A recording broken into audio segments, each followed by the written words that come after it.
बिस्मिल्लाहिर्रहमानिर्रहीम। अस्सलाम वालेकुम guys, welcome back to my YouTube channel. तो आज मैं आपके साथ शेयर कर रही हूँ पंजाबी स्टाइल सरसों के साग और मक्के की रोटी, जो कि इतनी टेस्टी और इतने लजीज बन के तैयार होते हैं ना कि एक दफ़ा इसे ट्राई करना तो बनता है।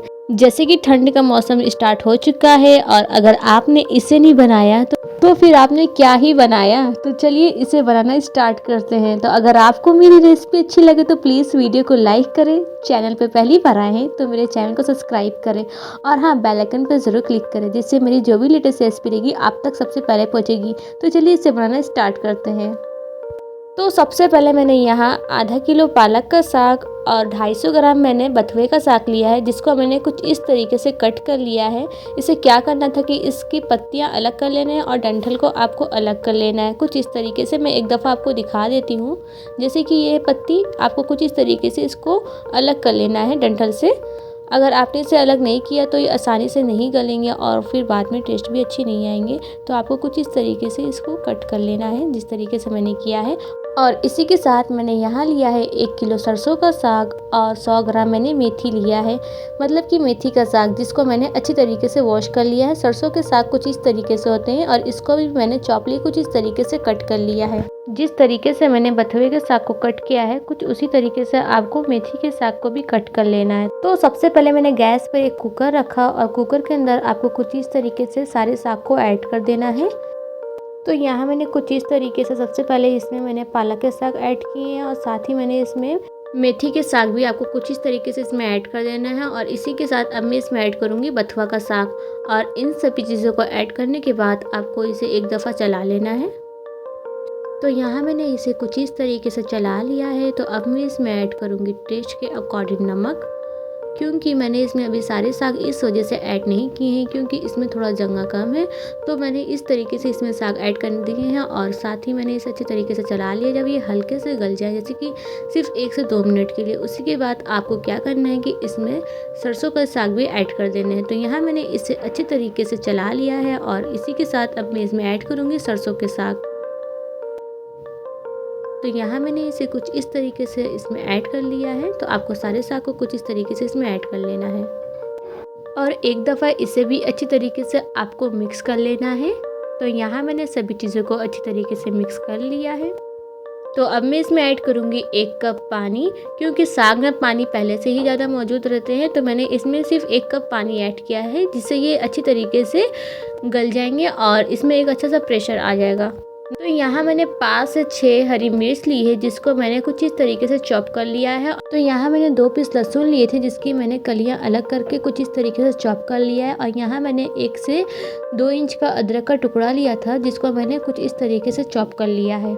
तो यहाँ इसे कुक होते हुए कम से कम 2 मिनट हो चुके हैं। और इसी के साथ अब क्या करना है कि इसमें अदरक, लहसुन और हरी मिर्च जो मैंने आपको दिखाया है ना, उसे कुछ इस तरीके से इसमें ऐड कर देना है। और इन सभी चीज़ों को ऐड करने के बाद इसे भी एक दफ़ा अच्छी तरीके से आपको चला लेना है कुछ इस तरीके से। तो यहाँ मैंने सभी चीज़ों को अच्छी तरीके से मिक्स कर लिया है और इसी के साथ अब कुकर में आपको ढक्कन लगा देना है और 1 सीटी आने तक का वेट करना है। तो मिलते हैं 1 सीटी आने के बाद। तो गैस को मैंने रखा है मीडियम फ्लेम पे। तो यहाँ कुकर में 1 सीटी आ चुका है। तो अब मैं इसे एक बार खोल के एक दफ़ा चेक कर लेती हूँ। तो यहाँ साग अच्छे तरीके से गल चुके हैं, तकरीबन साग 80% तक अच्छे तरीके से गल चुके हैं। और इसमें जितना एक्स्ट्रा पानी है ना, उसे भी आपको कुछ इस तरीके से पका लेंगे तो ये साग अच्छे तरीके से गल जाएंगे। तो गैस को मैंने रखा है मीडियम फ्लेम पे। और साथ ही अब क्या करना है कि कुछ इस तरीके से मैशर जो होते हैं ना, मैश करने वाला, उसी से आपको पालक को कुछ इस तरीके से मैश कर लेना है। तो मेरे यहाँ इसे दाल घोटनी बोलते हैं और आपके यहाँ क्या बोलते हैं आप मुझे कमेंट बॉक्स में ज़रूर बताएं। तो यहाँ मैंने इसे अच्छी तरीके से मैश कर लिया है और इसे आपको बीच बीच में मैश करते रहना है जब से हम आगे की तैयारी कर लेते हैं। तो यहाँ मैंने एक बड़े साइज़ का बर्तन लिया है और इसी के अंदर मैंने सबसे पहले मकई का आटा ऐड किया है। और आपको क्या करना है कि इसे छन्नी की मदद से अच्छी तरीके से चाल लेना है कुछ इस तरीके से। तो ये तकरीबन 750 ग्राम आटे हैं और जो इसके चोकर बचे हुए हैं ना, इसको अलग कर लेना है। अगर आपने इसे चाल के यूज़ नहीं किया तो आपके जो रोटी है ना, वो सॉफ्ट नहीं बनेंगे और वो साइड साइड से फटना भी स्टार्ट हो जाएंगे।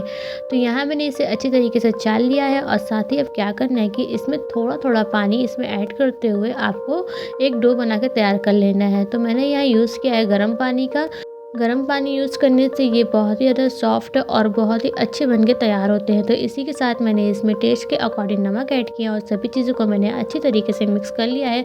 और जितना आपको ज़रूरत हो उस हिसाब से आपको इसमें पानी ऐड कर लेना है और इसका एक डो बना के तैयार कर लेना है।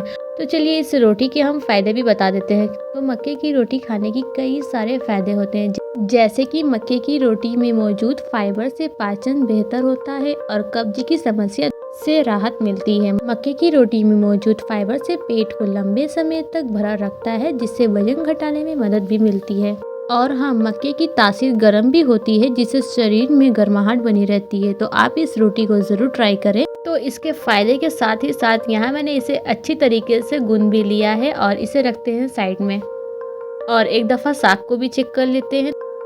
तो यहाँ जो साग में पानी थे ना, उसे भी मैंने अच्छी तरीके से ड्राई करना स्टार्ट कर लिया है और इसे एक दफ़ा और अच्छी तरीके से हम चला लेते हैं।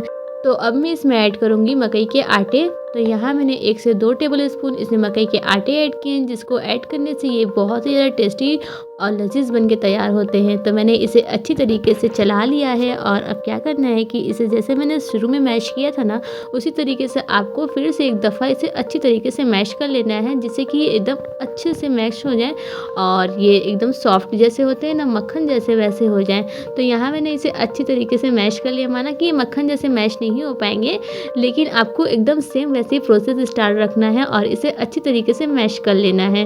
तो यहाँ मेरी इतनी मेहनत के बाद मैंने इसे अच्छी तरीके से मैश कर लिया है और अब क्या करना है कि इसे अच्छी तरीके से हाई फ्लेम पे आपको भून लेना है, जिससे इसका जितना भी कच्चापन वगैरह रहेगा वो दूर हो जाएगा। और जितने अच्छी तरीके से आप इसे भूनेंगे ना, उतने ही ज़्यादा ये टेस्टी बन के तैयार होंगे।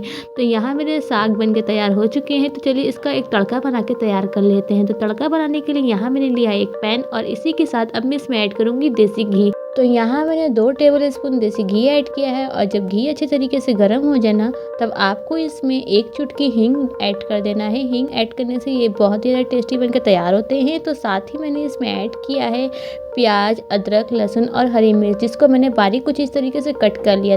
तो यहाँ मैंने 2 से 3 हरी मिर्च ली थी, जिसको मैंने बारीक कुछ इस तरीके से कट कर लिया है और एक मीडियम साइज़ का मैंने प्याज लिया था, जिसको मैंने कुछ इस तरीके से बारीक कट कर लिया था। और इसी के साथ अब क्या करना है कि आपको इसे अच्छी तरीके से चला लेना है। तो आपको इस बात का ध्यान रखना है कि आपको गैस को मीडियम फ्लेम पे रखना है। तो यहाँ मैंने सभी चीज़ों को अच्छी तरीके से चला लिया है और इसे जब ये अच्छी तरीके से सॉफ्ट होना स्टार्ट हो जाए ना, तब आपको क्या करना है कि इसी समय आपको इसमें टमाटर ऐड कर देने हैं। तो यहाँ ये अच्छी तरीके से सॉफ्ट हो चुके हैं। तो अब मैं क्या करूँगी, इसमें टमाटर ऐड कर दूँगी। तो यहाँ मैंने 2 टमाटर लिए थे, जिसको मैंने कुछ इस तरीके से कट कर लिया है और मैंने इसमें ऐड कर लिया है। टमाटर डालने के बाद आपको इसे अच्छी तरीके से चला लेना है। जैसे कि मैंने इसमें टमाटर डाला है, तो टमाटर ऐड करने के बाद आपको इसमें नमक ऐड कर देना है, जिससे ये बहुत ही अच्छी तरीके से गल जाएंगे और ये बहुत ही जल्दी बनकर तैयार होंगे। तो मैंने इसे अच्छी तरीके से चला लिया है। तो आपको इसमें टेस्ट के अकॉर्डिंग नमक ऐड करना है। तो यहाँ मैंने सभी चीज़ों को अच्छी तरीके से चला लिया है और इसे ढक करके मैं कुक करूँगी। तो गैस को मैंने रखा है मीडियम फ्लेम पे। तो यहाँ 2 से 3 मिनट हो चुके हैं। तो एक दफ़ा मैं इसे खोल के चेक कर लेती हूँ। तो यहाँ सभी चीज़ अच्छी तरीके से गल चुके हैं। तो चलिए अब चलते हैं साग की तरफ। तो एक दफ़ा मैंने इसे अच्छी तरीके से चला लिया है और गैस को ऑफ करते हुए अब क्या करना है कि इसको साग में ऐड कर देना है कुछ इस तरीके से। तो एक दफ़ा पहले आपको साग को अच्छी तरीके से चला लेना है और साग चलाने के बाद आपको कुछ इस तरीके से इसमें तड़के ऐड कर देने हैं। माशाल्लाह ये बहुत ही टेस्टी और बहुत ही लजीज बन के तैयार होते हैं। आपको साग नहीं भी पसंद है ना, तो आप एक दफ़ा इस रेसिपी को ज़रूर ट्राई करें। ये वाकई में बहुत ही टेस्टी बन के तैयार हुए थे। तो अब क्या करना है कि इसे आपको हल्के हाथों से अच्छी तरीके से मिक्स कर लेना है कुछ इस तरीके से। तो यहाँ मैंने सभी चीज़ों को अच्छी तरीके से मिक्स कर लिया है और एक बार और आपको क्या करना है कि मैशर की मदद से आपको कुछ इस तरीके से इसको मैश करना स्टार्ट कर देना है। तो यहाँ मैंने इसे 2 से 3 मिनट के लिए अच्छी तरीके से मैश करना स्टार्ट कर दिया है। तो यहाँ मैंने इसे अच्छी तरीके से मैश कर लिया है और अब क्या करना है कि इसे एक बार और अच्छी तरीके से आपको चला लेना है। तो यहाँ साग अच्छे तरीके से बन के तैयार हो चुके हैं। तो अब मैं इसे रखती हूँ साइड में और आगे की तैयारी कर लेते हैं। तो यहाँ मैंने जो डो बना के तैयार किया था उसमें से आपको कुछ इस तरीके से लोइयाँ ले लेनी है। तो यहाँ मैंने थोड़ी बड़ी लोइयाँ ली है और अब क्या करना है कि इसे अच्छी तरीके से आपको बेल लेना है। तो इसे कैसे बेलना है वो भी मैं आपको बता देती हूँ। तो यहाँ मैंने एक प्लास्टिक ली है और उस पर इस तरीके से आपको इसकी लोइयाँ रख देनी है और इसके ऊपर हल्का सा आपको इसके ऊपर आटा लगाना है और इसके ऊपर आपको फिर से एक प्लास्टिक रख देना है कुछ इस तरीके से। और अब क्या करना है कि इसे हल्के हाथों से आपको बेलना स्टार्ट कर देना है। अगर आप डायरेक्ट इसी तरीके से इसको बनाएंगे ना तो वो बाद में चिपक भी जाएंगे और परफेक्ट बन के तैयार भी नहीं होंगे। तो आपको कुछ इस तरीके से इसको बना लेना है जिस तरीके से मैं बना के दिखा रही हूँ, क्योंकि इस तरीके से बनाने से क्या होगा कि इसमें ज़्यादा मेहनत भी नहीं लगेगी और ये आसानी से बन के तैयार भी हो जाएंगे। तो अगर आप जब बनाएं ना इसे, तो अगर आपको लग रहा है कि जैसे कि ये जो रोटी है वो साइड साइड से फटना स्टार्ट हो गई है, तो क्या होता है ना कि जब मक्के की रोटी बनाते हैं तो कुछ इसी तरीके से वो रोटी फटना स्टार्ट हो जाती है। तो आपको टेंशन लेने की कोई ज़रूरत नहीं, इसकी भी मेरे पास उपाय हैं। तो अब क्या करने की, ऊपर से ये जो प्लास्टिक है ना उसको आपको इस तरीके से हटा देना है और नीचे वाली अभी नहीं हटानी है। और अब क्या करना है कि इसको कटोरे की मदद से आप इसे कुछ इस तरीके से कट कर लें। अगर आप चाहते हैं कि आपकी रोटी एकदम परफेक्ट गोल गोल रहे तो आपको कुछ इस तरीके से इससे कट कर लेना है। वैसे तो मक्के की आटे की जो रोटी होती है वो इसी तरीके से रहती है, जो साइड में क्रैक हो जाते हैं। तो मैंने कुछ इस तरीके से इससे कट करके आपको दिखाया है और जितना जो एक्स्ट्रा है ना आपको कुछ इस तरीके से इसको निकाल लेना है।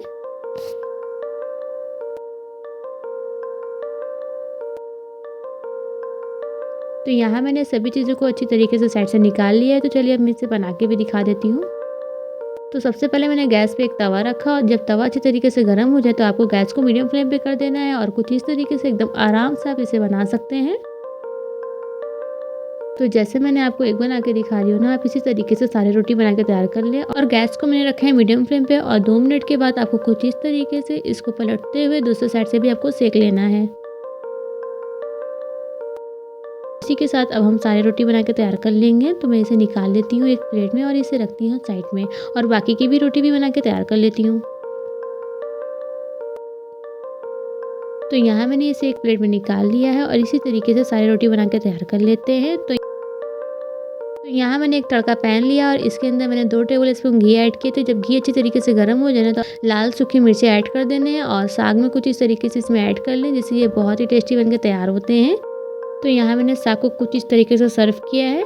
तो लीजिए तैयार है पंजाबी स्टाइल सरसों की साग मक्के की रोटी। माशाल्लाह ये बहुत ही टेस्टी और बहुत ही लजीज बन के तैयार होते हैं। आप एक दफ़ा इस रेसिपी को ज़रूर ट्राई करें। अगर आपको मेरी रेसिपी अच्छी लगे तो प्लीज़ वीडियो को लाइक करें, चैनल पे पहली बार आए तो मेरे चैनल को सब्सक्राइब करें और हाँ बेल आइकन पे ज़रूर क्लिक करें, जिससे मेरी जो भी लेटेस्ट रेसिपी रहेगी आप तक सबसे पहले पहुँचेगी। तो जाइए इस रेसिपी को एंजॉय कीजिए। इंशाल्लाह फिर मिलते हैं नेक्स्ट रेसिपी के साथ। अल्लाह हाफिज़।